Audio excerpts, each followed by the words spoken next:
Why was the change in the CDC milestone checklist a few years ago such a big deal that it is still making PTs and OTs and speech therapists upset? Years later, we're still upset about it. We're still holding a grudge.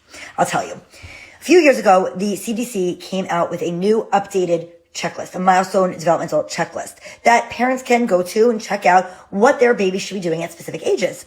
Now, the CDC decided to change the checklist, eliminate some milestones, and push some of those milestone, the time frames, delay them. This has caused a lot of uproar. And I'll tell you from my perspective as a PT that when the CDC did this change, they took off crawling as a milestone altogether, eliminated it. Doesn't exist anymore on the CDC milestone checklist. Now, maybe their perspective was, well, many babies crawl, but if they don't, does it really matter? They'll get up and they'll walk anyway. And so it doesn't really matter if crawling is part of the milestone checklist. We don't want parents to be nervous or upset if their babies don't crawl, as long as they're moving around in some way, as long as they eventually walk. So, okay, what's the big deal?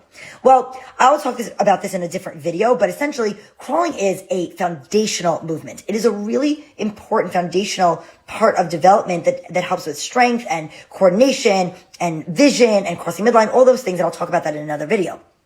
But when the CDC made this change, you might say, okay, so what difference does it make? So that's on the CDC checklist.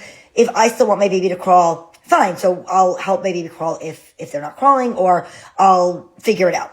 Well, the problem is that many parents now go to their pediatrician, and there has been a down trickle effect. That parents go, they mention to their pediatrician, hey, my baby's not crawling. My baby is struggling to keep up. My baby is crawling in some quirky way. They're stuck in army crawling. They're butt scooting.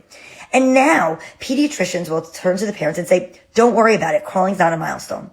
Crawling's not a milestone. You don't have to worry about it anymore. Don't worry. Eventually they'll walk. But here's the problem is that when babies aren't going to crawl, they're skipping that phase or they're doing it in some atypical way, there's always a reason.